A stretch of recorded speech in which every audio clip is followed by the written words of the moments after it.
Okay, so you are about to migrate. I'm not sure about what and what to pack. Hold on a minute. I am going to tell you some of the things that you need to pack, the important things that you need to have. As a matter of fact, I'm going to tell you 3 things that you need to pack when you are about to migrate. All right, so just like how people ahead of me was able to point me in the right direction, I'm going to point you in the right direction as well. The first thing you need to make sure that you have is your police record. Yes, in the UK that is called the DBS, and it stands for Disclosure and Barring Services.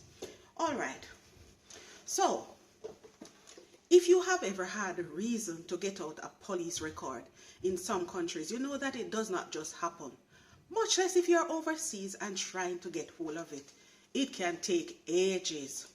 So you know what? The first thing that you need to do before you migrate to a new country is to get out your police record. At least put it in the application.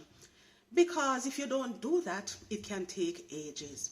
And in your new countries, there are some jobs you will not be able to do without them seeing your police record.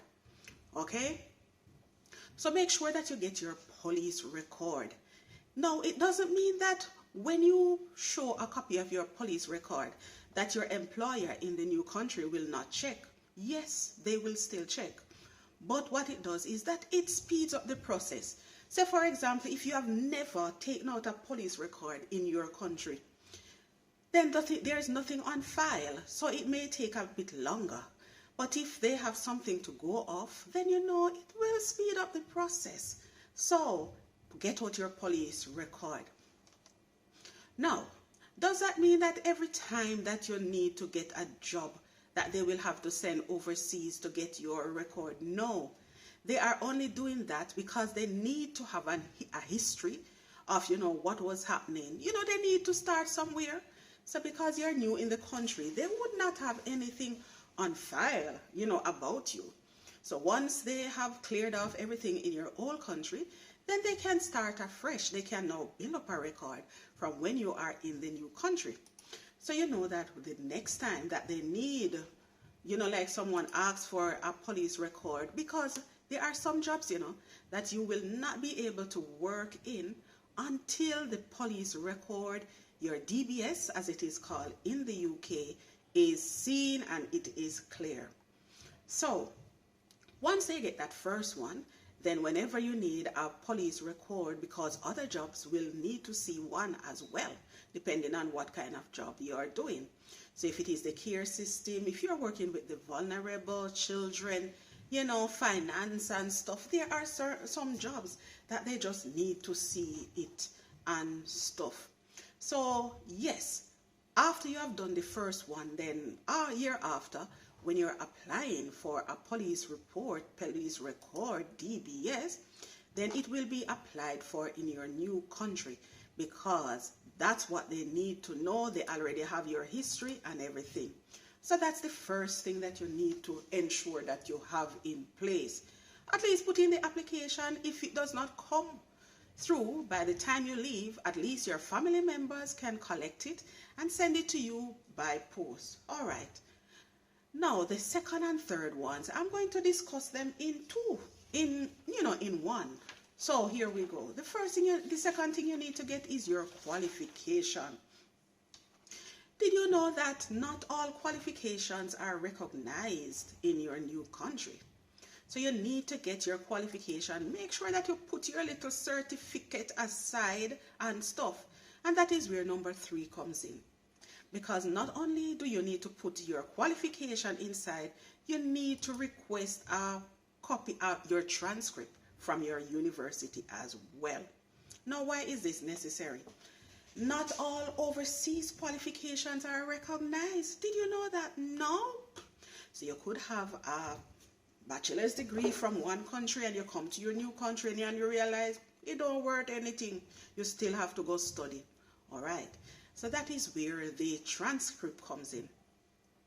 When you get into your new country, for example, in the UK, they have a special body that is set aside to, look up international qualifications and to see that it is of the same standard as similar qualifications done in the UK. So what you would do is that you would send this transcript, so not the certificate. They want to see the transcript, because the transcript is where it gives like it is more explanatory, it is more detailed in that it tells the units you have completed, it tells everything that you have completed on that particular course to get that certificate.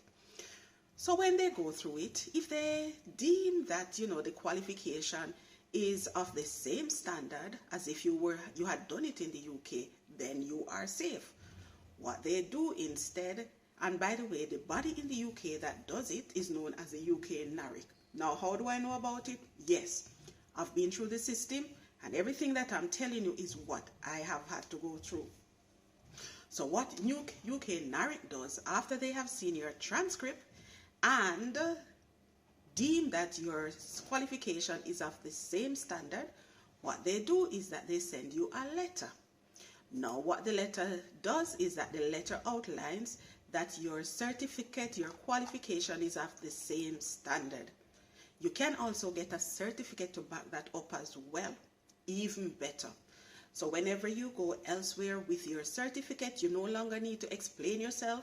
Along with your certificate, you hand that certificate that you got from UK NARIC, you hand that letter that you got from UK NARIC, because on that it will state that the certificate, your qualification, is of the same standard as if it was done in the the UK, for example. Now, with that knowledge, you are able to study further. You are able to take up employment of a similar kind, etc. So it makes it easier. I'm really sorry that for some people, yes, you will find that your qualification is not recognized. So for me, I know that for me, I went to Northern Caribbean University. So Northern Caribbean University, I know that their qualification is recognized. I know that I think from the University of the West Indies, the qualification is recognized as well. I know as well that if you go to the other one, University of Technology, it is recognized as well. But there are certain qualifications that you get that will not be recognized. So for example, a teacher who trains in Jamaica, not at the university level, at a college level, what you'll find out is that yes, you will be able to start working in the UK as a teacher, but you will not be paid on the same level, and you will be required to study further, right? So that, but at least it gives you a start. Now, if you, for example, come into the UK on a work permit, your situation is a bit better because at least you got a foot in the working world, right? So even if it's not of the same level, then it is high enough to actually start. So you just need a start. So everything that I'm telling you about getting your qualification and everything, if you're coming over on a work permit, then it means that, for example, if you were employed through an agency, recruited through an agency, they would have done the necessary checks already, so you would not need to go through everything that I have just said, because they would have sorted it even before you come into the country, even before you were offered a job in the first place. So yeah, these are the things you need to sort, man, before you actually migrate to any country whatsoever.